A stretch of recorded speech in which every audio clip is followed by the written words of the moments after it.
We'll get started. Welcome everybody to the October technical training meeting. Kyia, you want to go to the next slide? This is our agenda for the meeting today.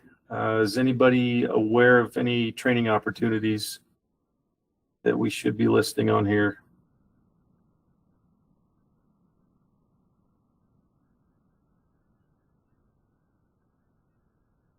Take the silence as a no. We have a couple of things that we're going to do before we get to our main topic with Mr. Hansen, who's joined us. Turner's going to go over some guideline updates. Matt, you want to start into that? Yeah. So I sent out a program notice a couple of days ago that was based on something that came up on light heat monitoring. So it was program notice 23-4, and I think I may have only sent it to the coordinators. So I'm going to double check that. If I didn't send it to the entire group, I will send that again out to this whole group today. But basically what it is the light heat program had a federal monitoring, and just recently, just a few weeks ago.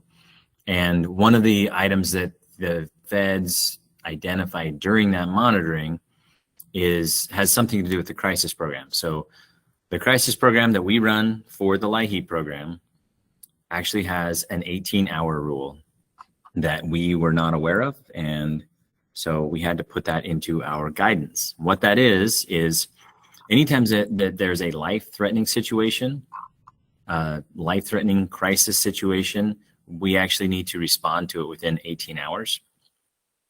Light heat does allow the state to identify what a life-threatening crisis situation is.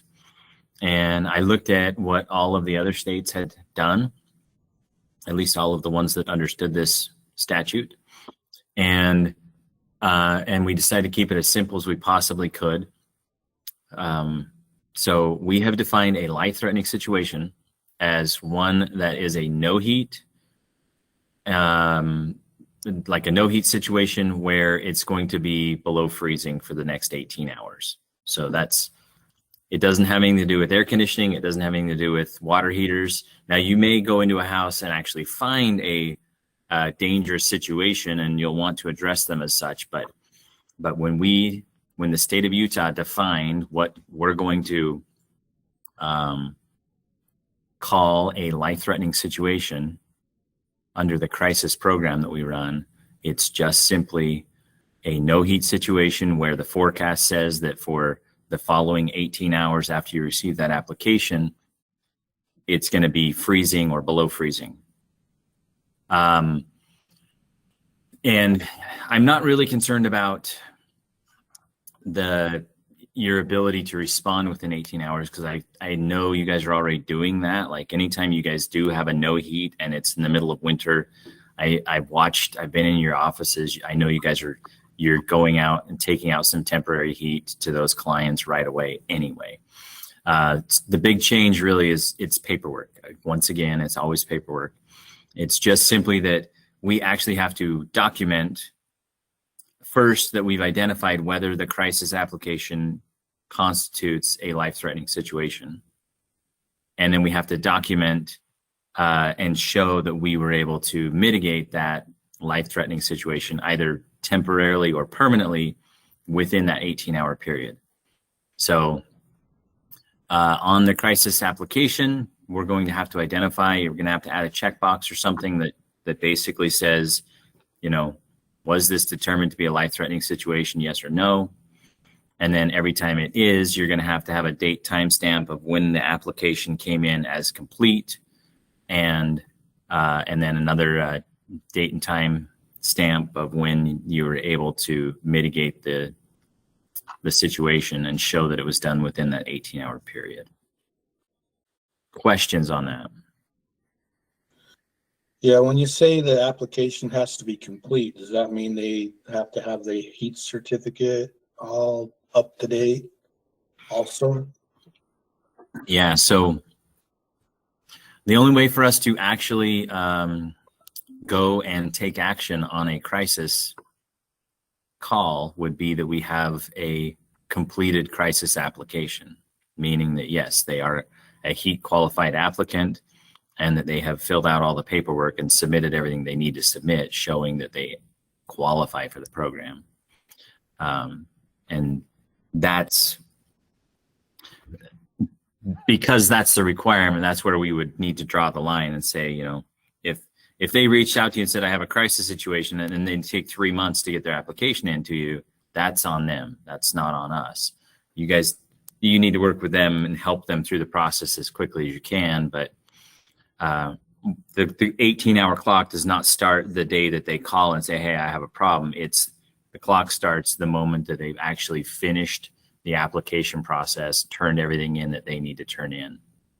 Does that help? Cool. Any other questions on that? All right. And that one had an effective date on it a couple of days ago, I think. So make sure that you are following that guidance going forward. So, all right. That's all I had on that. All right, Kai's got a little game quiz for us that leads into our main topic for today. So Kai, if you want to start into that. I updated this, so I'm gonna have to close it and open it again. Okay, so we're gonna play Kahoot, and basically you just need to join through your phone or just on your internet on a window, and you just type in Kahoot.it, and then it'll pull up this little window.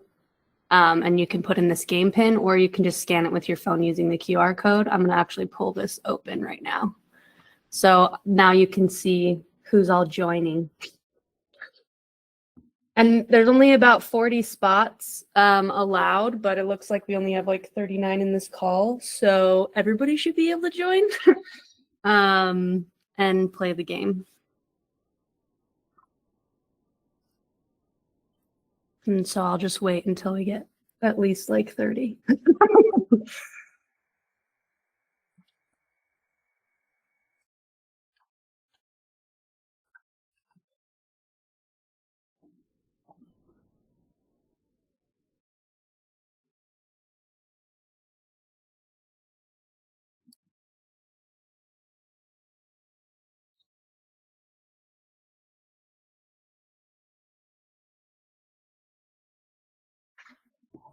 Cool idea, by the way. I don't know what we're doing yet, but I'm excited.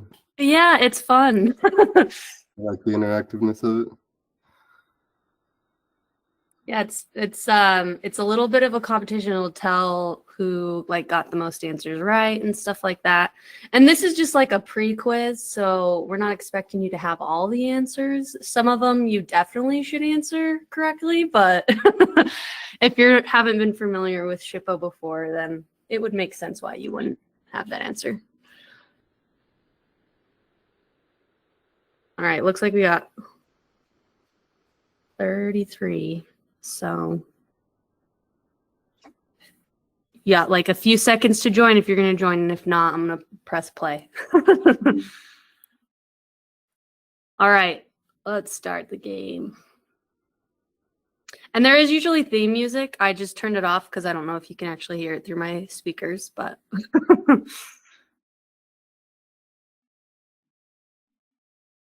right, so on your device, it should have just the coordinating shapes and colors. And then on my screen, it has the actual options to pick. So all you have to do is select the shape that matches what your answer is. So I'll wait till I get about 33 answers, since that's how many people were in. Or the time will actually run out, so you only have like 2 seconds. So if you didn't answer, it runs out. Nice. So everybody got it pretty close. Put in a few tricks in there. Nice job. Cade was the fastest. That's why I got more points.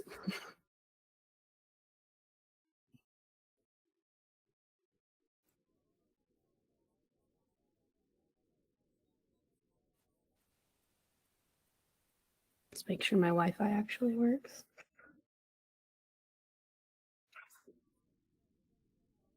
Awesome. Almost everybody got that right. That's good.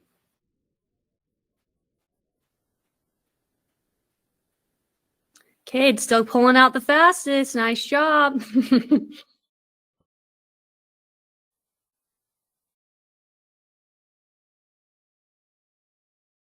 So this is a true or false question. False is red, true is blue.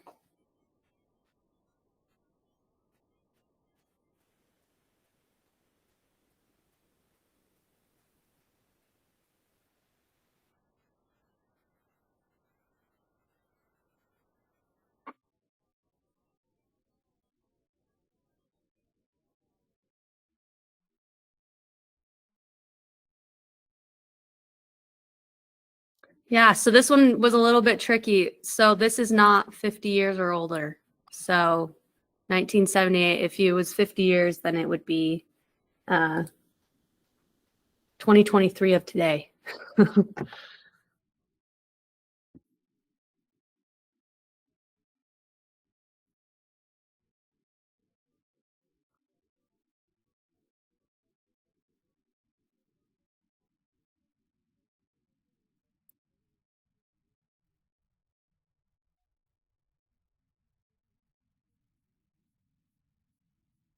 These do get a little progressively harder, so just prepare yourselves.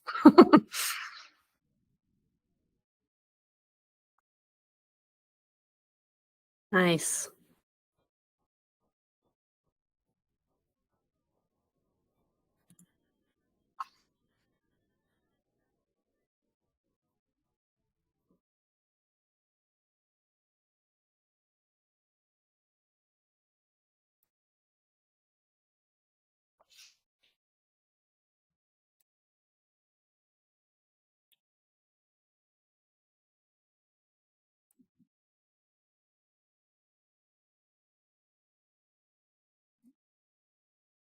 Good job. Ooh, Chris is up there. So Seth.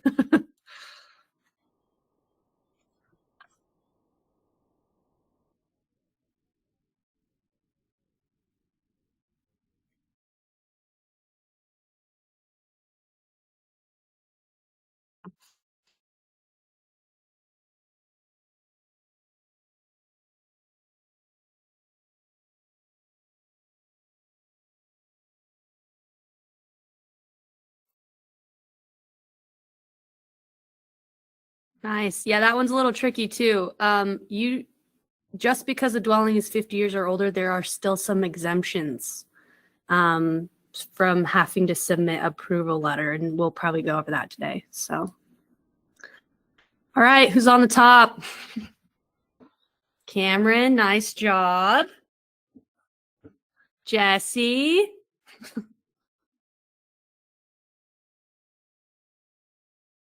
Nice.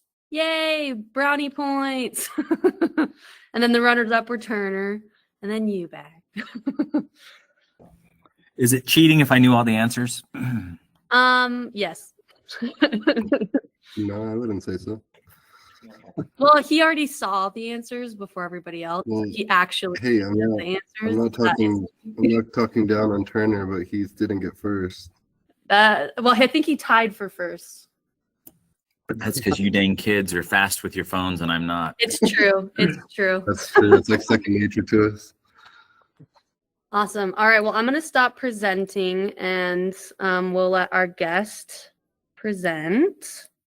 Chris Hansen. All right. Well, thank you. That was an excellent quiz. I don't know. Maybe I should have prepared more for this presentation. I think Seth or somebody else could be giving this better than I could. So nice. That was great. Well, thank you. And how can I share my screen? I'm not seeing that option here. So there's an arrow at the bottom of your screen when you're looking at the presentation. There's an arrow pointing upwards and it says present now. And then you just select either a window, a screen, or why not? If I need to share my screen to show you, I can. Yeah, I'm not seeing that option. I'll share my screen to then show you. Thanks. Let's see.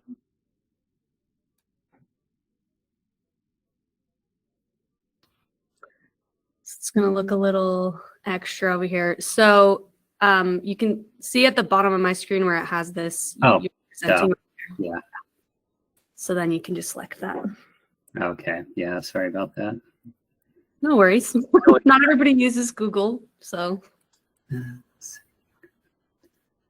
Window.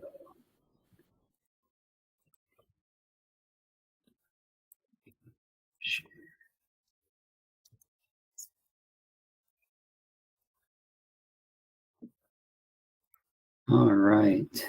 Is that showing up on everybody's screen? Yes. Okay, great. All right. Well, thank you for having me today. I'm happy to present on our program and the projects that you undertake and talk about the historic preservation compliance process.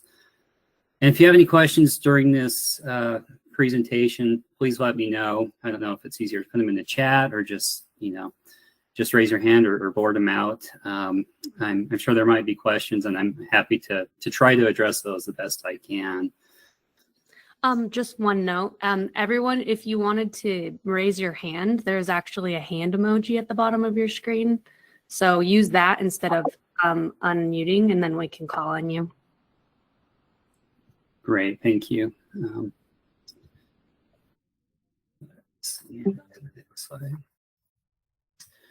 All right, so yeah, my name is Chris Hansen, and I work for the State Historic Preservation Office. It sounds like many of you are somewhat familiar with me in our office and what we do. I know I've consulted with quite a few of you over the years, so nice to see some familiar names. And my main responsibility in the Preservation Office is doing compliance reviews for state and federal undertakings. So reviewing projects similar in the ones that you guys undertake. Been for the SHPO office for about 20 years now. I review projects that affect architecture, buildings and structures, but we also have archaeologists on staff who review projects affecting potential archaeological sites. If there's any ground disturbing projects that are undertaken, which probably excludes you guys, probably out of your scope for the most part, but just wanted to mention that. So if you ever have a project that does affect archaeology, please let us know. We can assist you. Our office, the State Historic Preservation Office, is within the Department of Community and Cultural Engagement, or CCE, and we have a lot of sister agencies we work closely with, including the Division of Indian Affairs, Arts and Museums, the History, Library and Collections, Multicultural Office. So we work pretty closely with several different agencies within our department. Here's a little bit more information about our office. We are a state office, and we are 50% federally funded through the National Park Service through their Historic Preservation Fund. And each state has a state historic preservation office who does similar things within each state. A quick rundown of some of the other programs we administer. The Certified Local Government Program is a program where we provide funding and technical assistance to communities who become certified through our office. We oversee a historic tax credit program. So if you have a historic building and you want to do work to it, we can provide financial incentives for that work. We have an architect on staff who does technical assistance. He goes out and works with people who have historic buildings and organizations. So if you ever have a need for an architect, you're working on a historic building, please reach out to us. We see ourselves as somebody who can assist these type of things more than just, regulators. So we're happy to provide technical assistance to agencies as well. We oversee a survey and National Register of Historic Places program. With the survey program, we go out each summer and survey areas of the state for historic architecture that haven't been surveyed yet. This past year, we went out to Sevier County and did some surveys out in some of the small towns in Sevier to fill our data gaps. And the National Register program is a very popular program. People like to list their properties if they're historic. As doing so, they can get financial incentives. They can receive a historic plaque for their building, a certificate. It's just a way to honor the significance of their property. We have a historic cemeteries and burials program where we work with cemeteries to help them treat their old headstones that might need work, help them restore them, fix them up. And we also have a burials database where if you want to research somebody in Utah that's passed away in Utah throughout its history, you can search this database to find information on those people. Like I mentioned, we have an archaeology program. We do a lot of archaeology work throughout the state, and as part of that, we have a human remains program as well. We have a forensic anthropologist on staff who helps agencies and private property owners who find human remains on their property, if they're historic remains, of course. And we often work closely with the sheriff's offices and police departments as well to verify the dates of the remains, and we help handle those so it's done properly. We have a Main Street program. We work with cities who want to revitalize their downtowns. We do cultural site stewardship, where we help agencies and people who have cultural resources on their site, like petroglyphs or rock art. We help prevent vandalism to those sites. We help clean up sites that have been vandalized, that type of thing. And most applicable to you is the state and federal compliance programs. There's both a state law and a federal law that requires agencies to take into account their projects on historic properties, and that will be the focus of the presentation today. And we also are the clearinghouse, or the data system for all archaeological sites and historic architecture in Utah. So we have literally hundreds of thousands of files and information on different sites throughout the state. So that's kind of an overview of what we do. Now getting into the Section 106 regulations, just the main reason we're here today is to talk about historic preservation compliance. Good way to start your morning, right? The reason why your office has to consult with us is because of the Section 106 law, which is based out of the National Historic Preservation Act of 1966, where the Weatherization Action Program is receiving funding through the Department of Energy. Is that correct? And maybe other sources as well. It triggers this law. The law applies to both federal agencies who undertake projects as an agency, and also agencies who receive federal funding and other assistance. It could be state or local agencies who receive federal funding. This law applies to them. And in a nutshell, what it requires you to do is to take into account the effect your undertaking is going to have on historic properties, and afford our office, the Utah SHPO, an opportunity to comment on it. And if you adversely affect a historic building, you'll need to consult with potentially other parties as well. But thank goodness, we haven't had too many or any adverse effects that I recall over the years with your programs, which is great. You guys do great work, and you're not, adversely affecting these historic buildings. You're making them livable and, providing a future for them. So for perspective, our office reviews about 2,000 projects a year. We work with several dozen agencies, consulting. So you're one of many programs we work with. And like I said, we don't just focus on architecture. We review a lot of archaeology projects as well. And to break it down, and it sounds like you are somewhat familiar, at least most of you are familiar with kind of the components of this. But to break it down, I've broken it into four main components of the regulations that directly apply to you. One, the property. For each submission you provide to us, if it's not exempted from review, we need information on the property you're working on, which I'll talk more about here in a second. But we also need information on the project you are undertaking. What work activities are you doing to the building? And three, we have a process in place that should be followed when submitting projects, which I'll talk about. And I'll also talk about the programmatic agreement that our office has in place with your program that streamlines things, which it sounds like you guys are actively using. And that's great in referencing.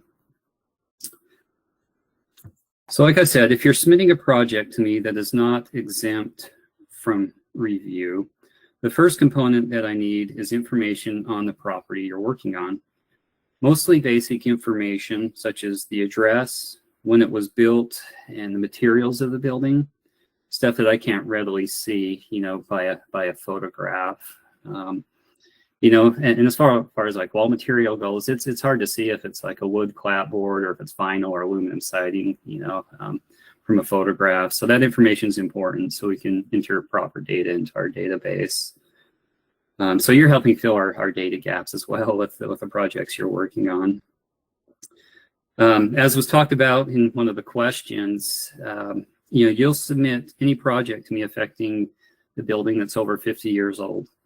That is the most basic threshold for a building to be considered historic. Is it over 50 years old? Next part of that, does the building still have its historic architectural integrity? So that's one of the things we look at in our office when we determine the significance of a building. And that means, has it experienced a lot of alterations over time or not? Or is it still in its original condition and how it was built? So if it's over 50 years old, it hasn't been altered, it has the potential to be considered historic or eligible for the National Register of Historic Places. That doesn't mean that every building over 50 years old is significant and historic and should be preserved as it is. But that's just kind of a benchmark that we really need to at least take a look at it and see. You don't need to do a full in-depth analysis of the history of the property by going to like the county assessor's office and recorder's office and doing a title abstract search, or going to libraries and going through newspapers to find out the history of the properties. Just basic information that can be fairly readily available to you, so we know what we're looking at. When you have a project that is not exempt from review, which we'll talk more about, please provide this information on a historic site form, along with a current photograph or two. And I know many of you are somewhat familiar with this historic site form, but it just asks for the information that I talked about. There are some drop downs, some fields you can fill out, pretty basic information. There are also a couple of text boxes. If you have information to put in those, please do. There's a box where you can describe, if there's been alterations to that property you're working on, and there's been alterations over time, or maybe there's some additions to the home. Just include a brief note of that in that first text box. And if you know anything about the history or significance of the property, maybe the homeowners or somebody gives you some good information about its history, if you just want to make a note of that in the text box, you can add that as well. But that's optional. So just looking for as much information as possible without you having to go do a lot of research. If you have that information, just provide it to us, which is helpful. All right. Is that a question for me there? Okay. Nope, just commenting on that. Our agencies can find a lot of this information on our website or resource website. Oh, perfect. Thank you. Let's see. So the second part or component is that I need information on the work you are doing, of course. What are you doing to the building? Please provide me a work description, and it's up to you to make a determination as to whether or not the work you're doing is going to adversely affect the historic property. 99% of the time plus, the work you're doing is not going to have an adverse effect on the historic building. And so that's the determination you're going to make. And you'll make that pretty much for every project you submit to us. Technically there are two calls you can make. A no historic property is affected call is the call which probably should be made for buildings you're working on that might be over 50 years old, but they've been so worked over time with alterations and additions that it doesn't retain its historic character anymore. So if you have a project you're working on where that's the case, and you can make the call no historic property is affected. If you're working on a more, pristine building that hasn't been altered over time, then maybe a no adverse effect would be the better call, but not going to be too hard on those calls. Either one of them will allow you to move forward if you make those calls. It's where you get into an adverse effect. If you're adversely affecting a historic building, that we'll need to continue the process and have more consultation and dialogue. And, I don't really see, most of the work you do to have the potential to be an adverse effect. The one red flag or one potential issue is, we could see is with windows. Our office, we're always pretty stringent on how closely we review windows, because windows oftentimes can be the key character defining features of buildings, especially when you're looking at like an arts and crafts bungalow or an old Victorian home that still has like the original wood frame or leaded glass or stained glass windows. If you're looking to remove those on the front of a historic home, especially, then that could lead to an adverse effect, and we'd want to talk to you about that. There's also other features of a home too that, on the exterior that could be adversely affected. It seems like windows, especially with energy efficiency and weatherization types of projects, are prone to work being done on them that could lead to an adverse effect. So fortunately, we haven't had too many problems. You guys do pretty good work, and that hasn't been an issue, but it could in the future.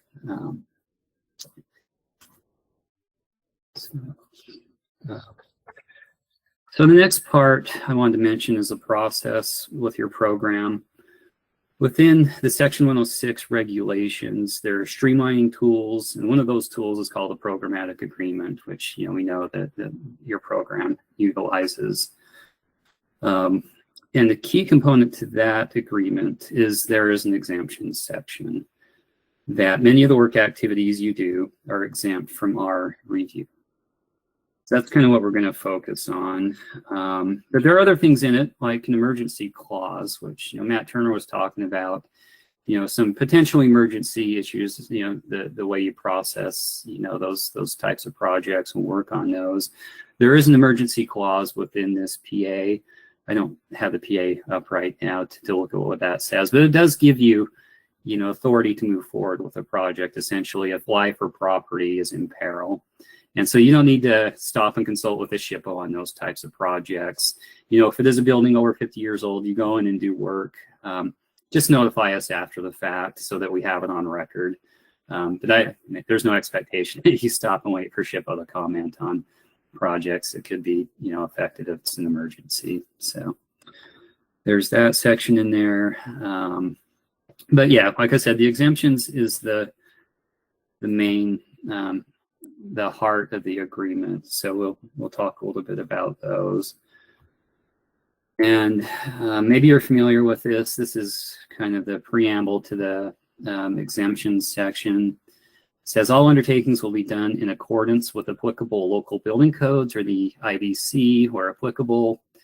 In accordance with Section 106, the following undertakings have been determined to have no potential to cause effects on historic properties. So all these activities are exempt from our review, as are any building that's less than 50 years old. So you kind of have two caveats when you're looking at projects as to whether or not they need to be reviewed by our office. So I just took these out of the PA. If you have any questions on any of these items, let me know. This is exterior work that's exempt from review. If you're going outside any of these, then yeah, you'll need to consult with us.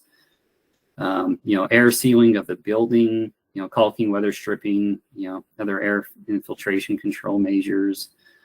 And it seems like, these are the types of things that you guys likely do, most of your work with. So that's good. It addresses these specifically.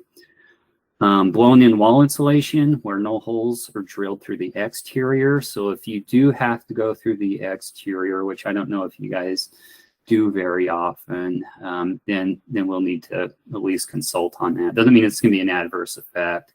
That's something we'll want to look at. Removable film on the windows, solar screens, window louvers. It doesn't obscure or affect historic windows.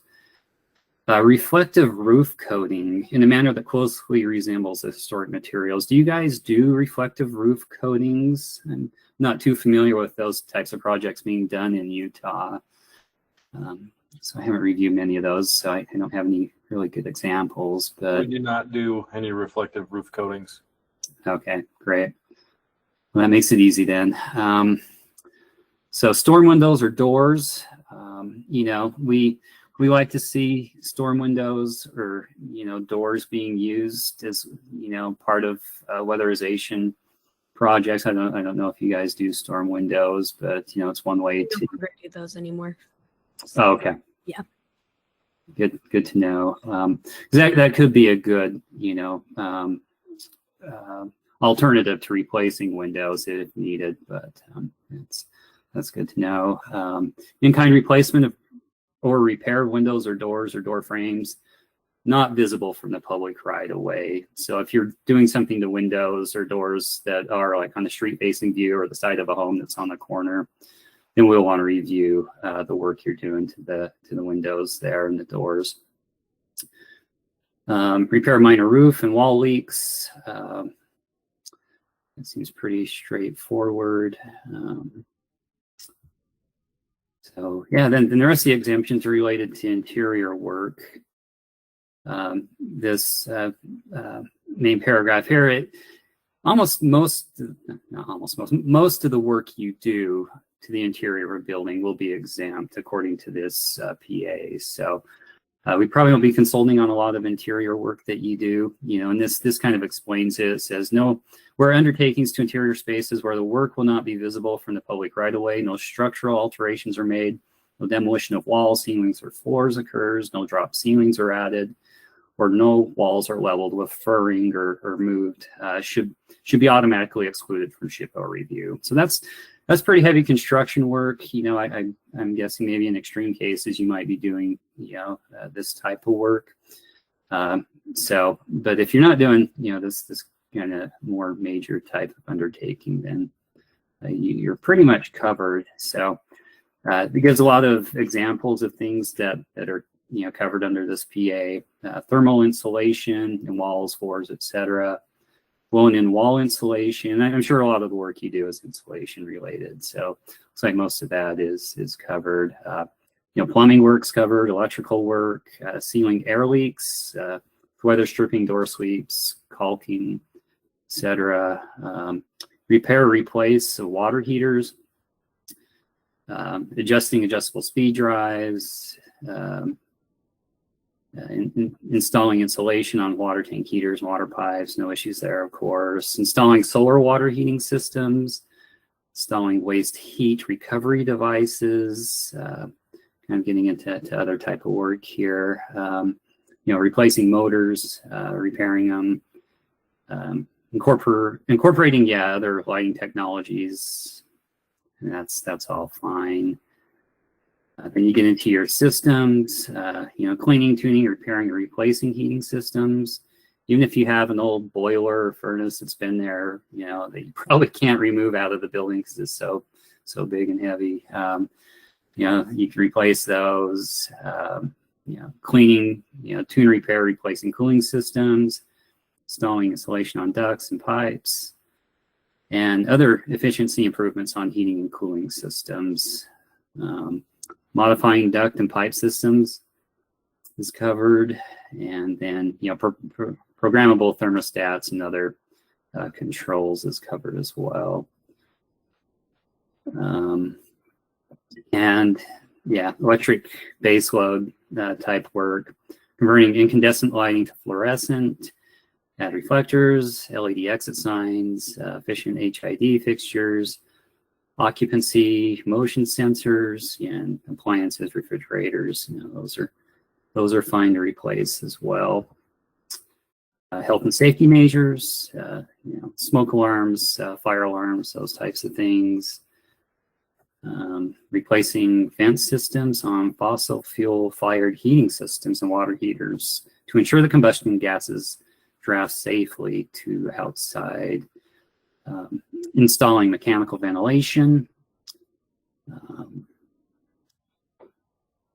all of that. So that's the work that you do for the most part. And I think a lot of those work activities probably apply to you. They're all exempt, so please don't submit those to our office for review. Just document those types of projects that you have internally. I don't know if you have an internal system, a spreadsheet or something you keep track of all of these. I know in the PA report, an annual report is required. Is that something you've been providing to DOE or other agencies? Great. So yeah, just document those internally. We don't need to see those. And so if the work you're doing doesn't fall under any of those categories that are listed in those exemptions, then that's when you provide me with a submission that includes the historic site form and the agency letter that describes the project. You supply that through our online compliance system, which you've been doing, and I hope that's working okay with you. And technically, I have 30 days to respond to these submissions, but typically turn them around, in less than a week. That's our goal, sometimes sooner. And so, yeah, I respond with a formal letter saying, thanks, I'm good with your work, and it's not going to, adversely affect the property. And, you just file that and you can move on with your project. So yeah, this is what we already talked about in terms of the documentation that's required to be sent to me. The agency letter that talks about the project and the effect you're going to have, the historic site form, which provides the property information, and a current photograph or two to help provide me with what I need to see the project or how it's going to impact the building. Here's a screenshot of our E106 system. Hopefully you've been using that and you haven't had too many issues. I haven't had too many inquiries about any problems with this recently, at least. Sometimes there are hiccups with it that need to be fixed. But if you ever have any issues, if you need to request a new account, if somebody in your office needs to use it, please reach out to me if you have questions on how to get into it and use it. Hopefully most of it's pretty self-explanatory. We think it's a pretty slick system. It really streamlines things, and both in terms of time and money, and it makes for easier communication as well. So yeah, if you ever have any issues, please let us know. But hopefully that's working to your advantage. And so here's some other online resources you can use. Have you guys ever used our Historic Utah Building Database, our GIS online database? We have an online GIS database now that it's a map of the state of Utah, and you can type in the address of a property you're working on, and you can see if that property's already been researched or if there's information on it online. It's called the Hub. I didn't provide a link because the Hub is down right now. The network has crashed that it sits on, and the data is not speaking with the map right now. But I can send you a link to that if you're interested. Then you can just go in and see if the property's already been researched. And if there's a dot on that property, your address, it'll tell you whether or not the building's considered eligible. But most importantly to you, if you note that you went into the Hub and there is a dot on it, you can just notify us of that it's already been researched, you already have information on it. So you may not have to submit a historic site form for it, because we already have information on that property in our database. So I'll send you that link once it's up and running again. I'll send it to Matt and Matt, so you have that. It's pretty helpful. The National Park Service has information on all of our National Register listed properties. As we know, we look at more than just the properties that are listed on the National Register. Look at those that are eligible too. The University of Utah Marriott Library also has all of the National Register files in their collections online. And there are other historic building records too online at the Marriott, so that might be worth checking out. We have a site for all the archaeology resources, which is a protected site. You have to be a licensed architect to log into that. But we have over 100,000 archaeology sites in that database. And if you're interested, the National Park Service does put out a historic preservation brief for guidance on energy efficiency and weatherization in historic buildings. It's their preservation brief number 3. It's available online, and it just provides recommendations on, how they would recommend doing this type of work in historic buildings. If you're ever interested in pursuing that. And of course, our office has a lot of links and resources you can access as well as E106, our E106 website. We have a guidance document on that. So yeah, just a quick overview. If a project is one that is exempted from our office, you just document internally and you're done. If it's not, then you just provide our office with the site form and the agency letter, and we comment on that, and then you're done with your consultation with us. And so that's all I have. So if you have any questions, please let me know. And thanks for your time. Thank you, I Chris. have a question for you, Chris. Yes. So going back to what you were talking about a little while ago with the windows and adverse effect, we had a project about a year ago where it was an old building, over 100 years old, obviously had some historical significance. The windows were badly damaged. Most of them were broken out, boarded up with plywood, frames broken out, and it was so bad that it was almost like a wind tunnel inside the house. So yeah. This is a 2-part question. So at what point is there a point that we could say the health and safety of the client outweighs the need to preserve the historical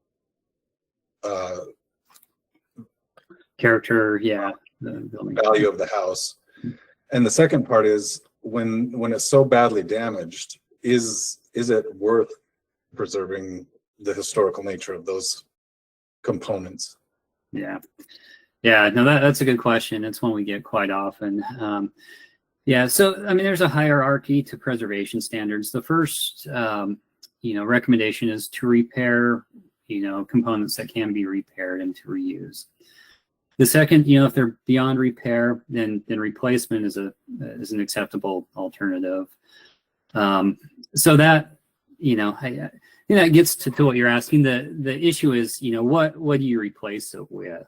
And that's where I think the real issue comes up is, I know your program, replacing historic wood windows. I believe were these original wood windows you're referring to? I'm assuming these were the original.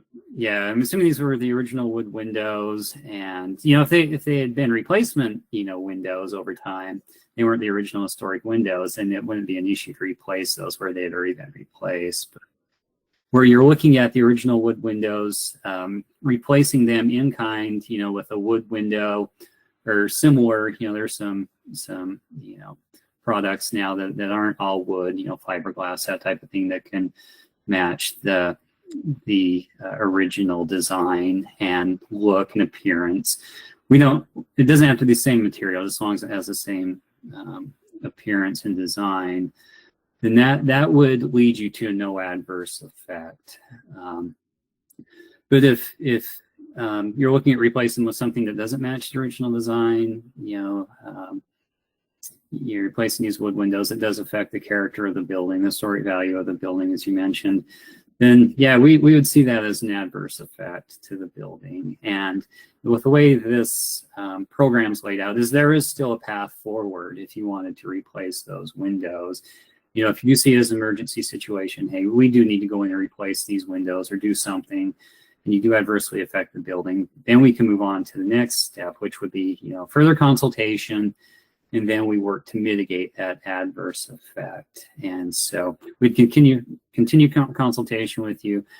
And then your agency would be responsible to offset that adverse effect you had to the historic property in some fashion, whether you fund, say a historic survey in the community where that building is located, or, you donate money to a local, a heritage foundation in that area so they can do preservation work, something that benefits the public, where you've damage this historic property. So, like I say, there's always a path forward. Sometimes, I mean, there are cases where, historic buildings will be affected. I mean, that's just the nature of things. So, that is an option, but hopefully that kind of addresses your question. Well, so in this case, we did go down that road, and we were looking at windows that would look more historically accurate. But the problem that we had was with the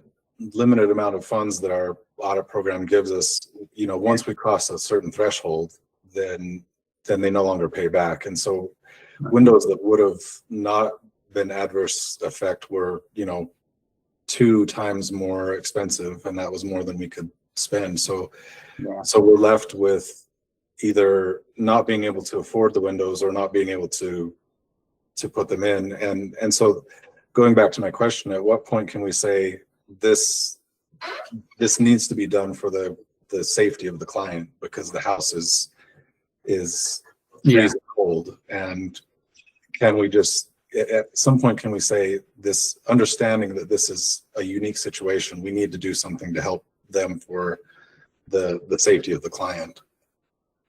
Yeah, for sure. And that's what I was referring to in terms of mitigation. I mean, if you make that decision, you're going to fund that project, and you feel like there is a need there, you need to do that, then do the work, and then, you would mitigate for that adverse effect.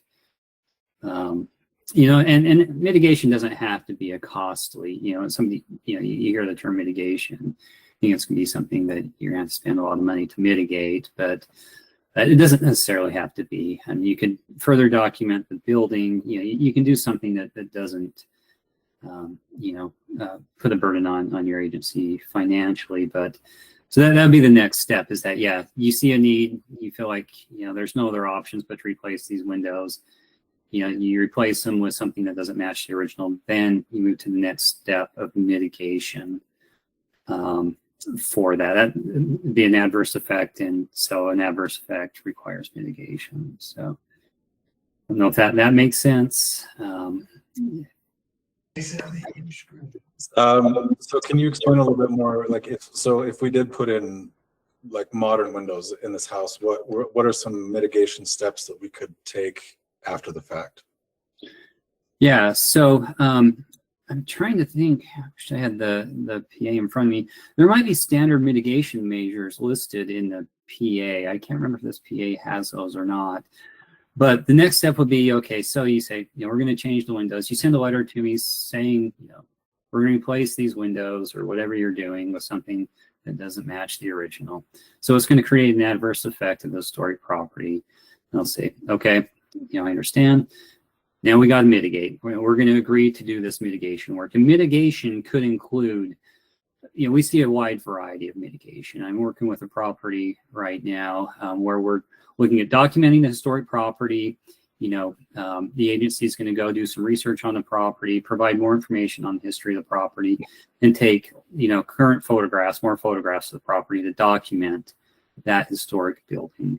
And they're also going to fund a survey around that building where it's just a basic windshield survey, since that area hasn't been surveyed, of what other buildings are in that area. So we have that information put into our database. So, we look for, documentation when it comes to mitigation of the building being affected and or others around it. You could do something that has a public benefit, like putting together a walking tour brochure or a walking tour app.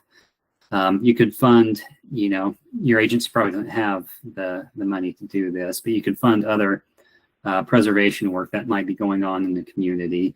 A lot of communities in Utah have certified local governments who do historic preservation work. You can provide a donation to them so they can do something that they want to do in their community in terms of preservation.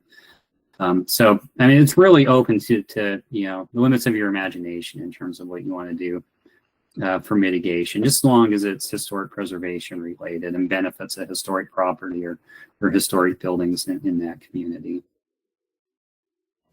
Okay, that helps. Thank you.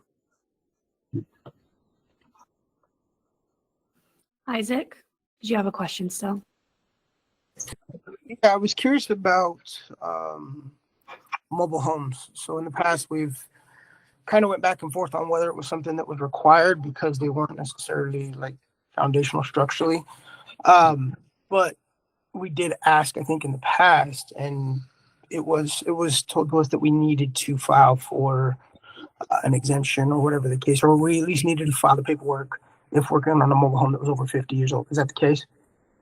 Yeah, that is the case. There are no exemptions for mobile homes in our agreement, and that's typically something. I mean, we're starting to see more and more of them that are over 50 years old now. So we are starting to see those being reviewed, and yeah, they'd be reviewed just like any other house would if they're over 50 years old.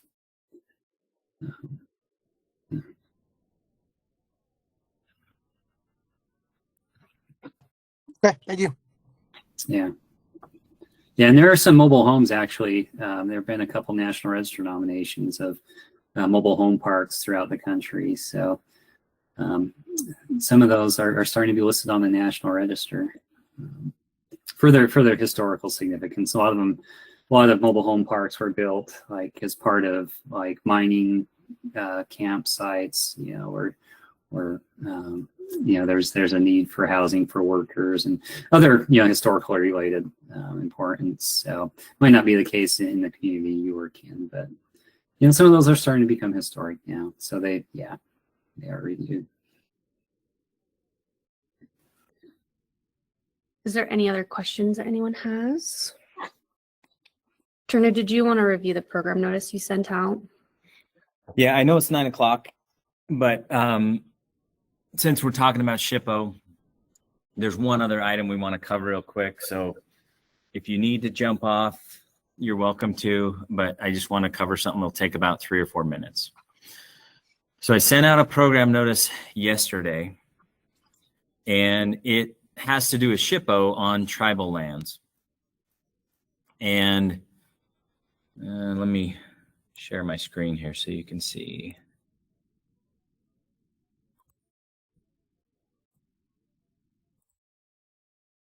So the Department of Energy actually put together a memo in August. They sent it out, and they basically said that the programmatic agreement that Chris has been talking about does not apply on tribal lands.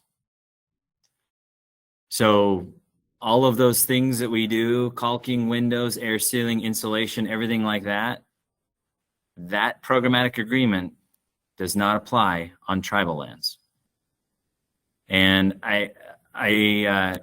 if you're UBAG or Southeastern, you guys should be paying close attention. But if you're not, don't stop listening, because I think every single agency except for MAG has tribal lands within your boundaries.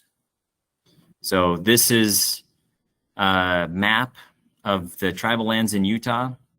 And just be aware that if you ever receive an application to do work on a home that is on tribal land, then basically what DOE has said is that because the programmatic agreement does not apply on tribal lands, and because the tribal lands fall outside of Chris's purview, we have to submit a similar review, but we're going to submit it to DOE, who will then hand it to the SHPO, the National SHPO office, and they'll let the National SHPO office do the review, and then they will send us a response. So what that means is every single house we touch on tribal lands, and DOE has scoped it. I think they're padding it a little bit. They're trying to be a little err on the side of caution. They have said if the home is 45 years old or older, then we must do this historical review. And we have to submit that to DOE. And DOE has specified that agencies must submit that to the state, and then the state must then submit it to DOE. DOE will hand it off to the National Historic folks, and then they'll pass it back down. They're anticipating about a 30-day turnaround. But that's the process that they have laid out. So I sent out a program notice yesterday. See if I can pull it up, where I outlined all of this. We have added a little bit of language to the guidelines as well to so that this information is in our guidelines. But basically what DOE has said is anytime you have work on tribal lands, 45 years or older, the dwelling's 45 years old or older, then you have to submit a historic preservation worksheet. And it's not the worksheet, it's not the process that Chris just showed you. They have a separate worksheet that you have to fill out. So I've included a link here to that worksheet. And this one's really important. No weatherization work, none. No weatherization work at all may begin until this process is complete and approval has been given to begin the work from DOE. And then, oh, that's cute. Does this have an emergency thing to it at all? Like an emergency clause? Well, we would typically address an emergency under our crisis program. And that's a separate program. Oh, yeah. Funding So- separately as well. Yeah, cool. Okay.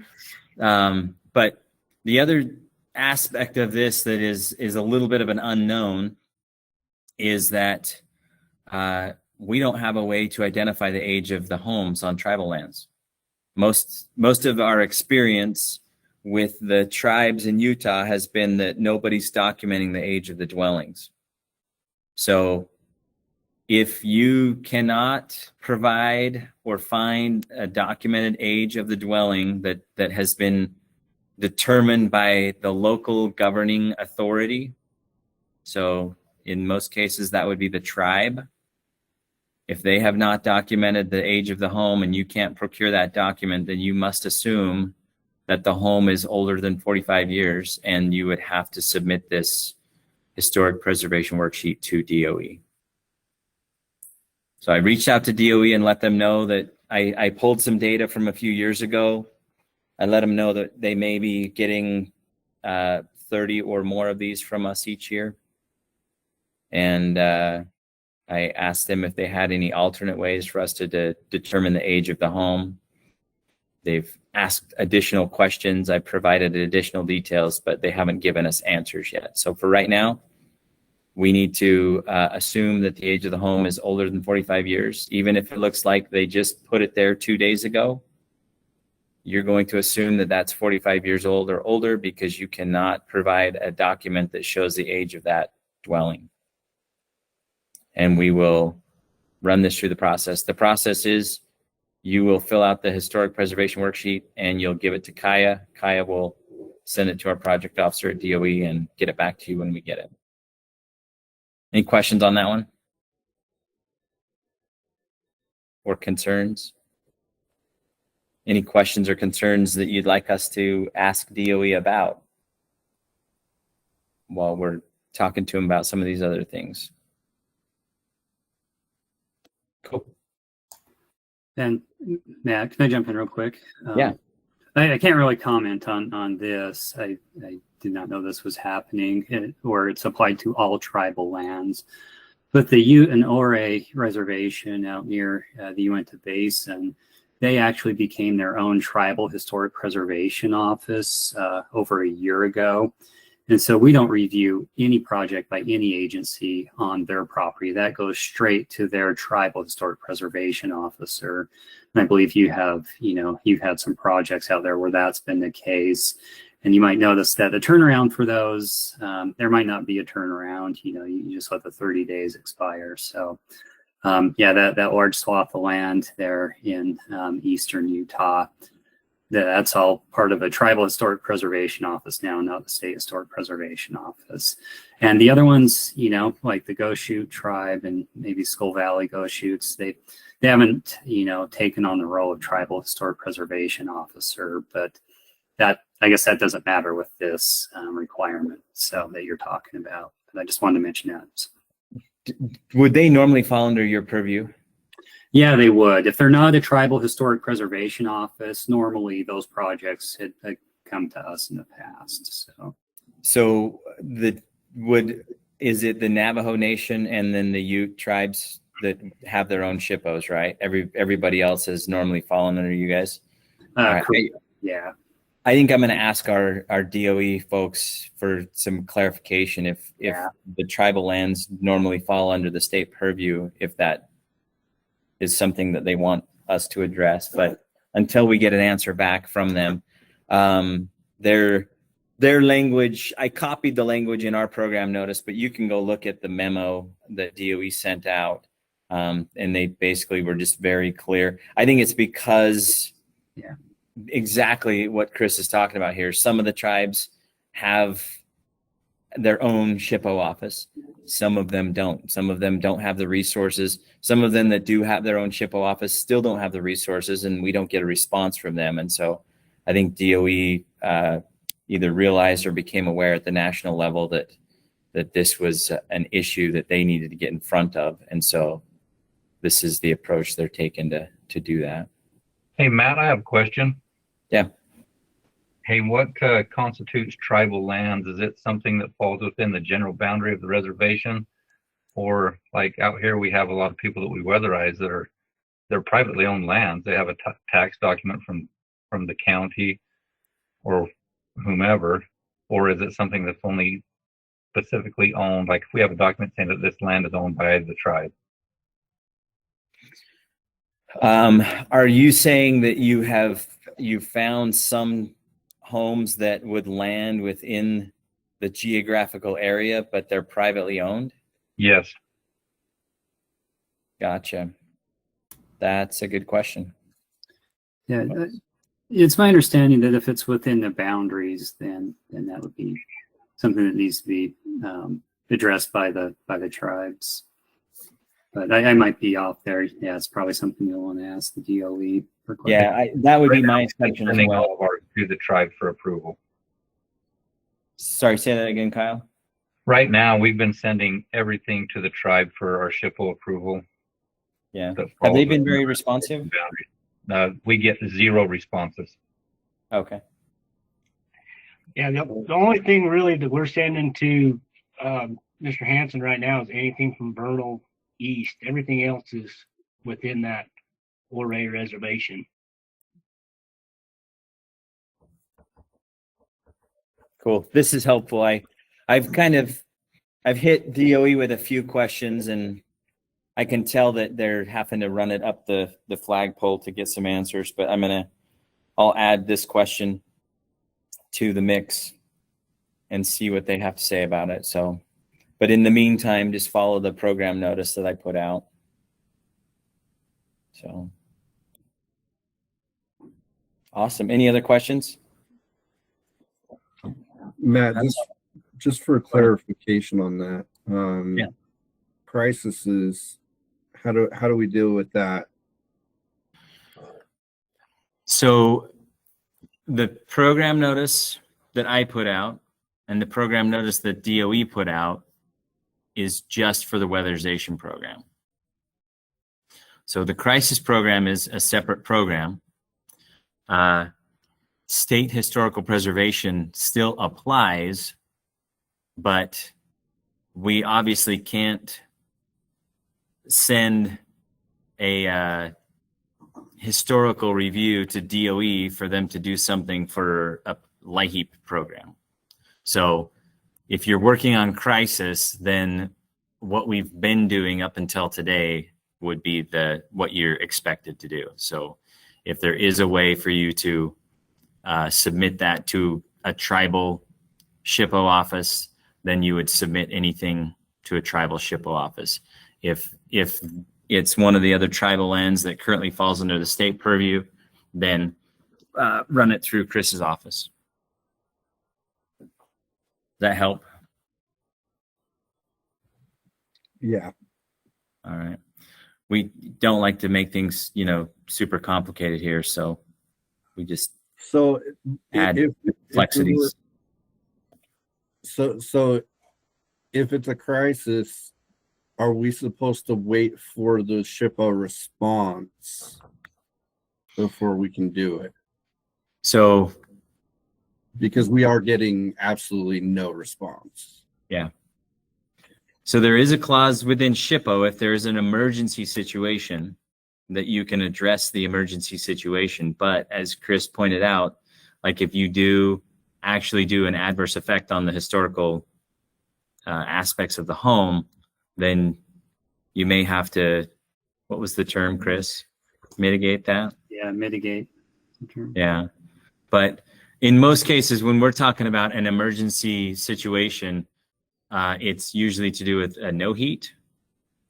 And we can go in and fix or repair furnaces without having an adverse effect on the historical value of the home. I think the one time we would run into something that we would consider a home energy emergency that would affect the historical value of the home would be if they were missing a door or if the windows were all broken out, which was the case that Steve was talking about earlier. But so there is room in it to go and actually address an emergency in an emergency situation and not need to wait. But if it really isn't an emergency, or if you can do something to temporarily address the emergency and wait for the SHPO response, then you'd want to take that approach. Okay, thank you. And thanks for the question. That's a good one. That's all I had.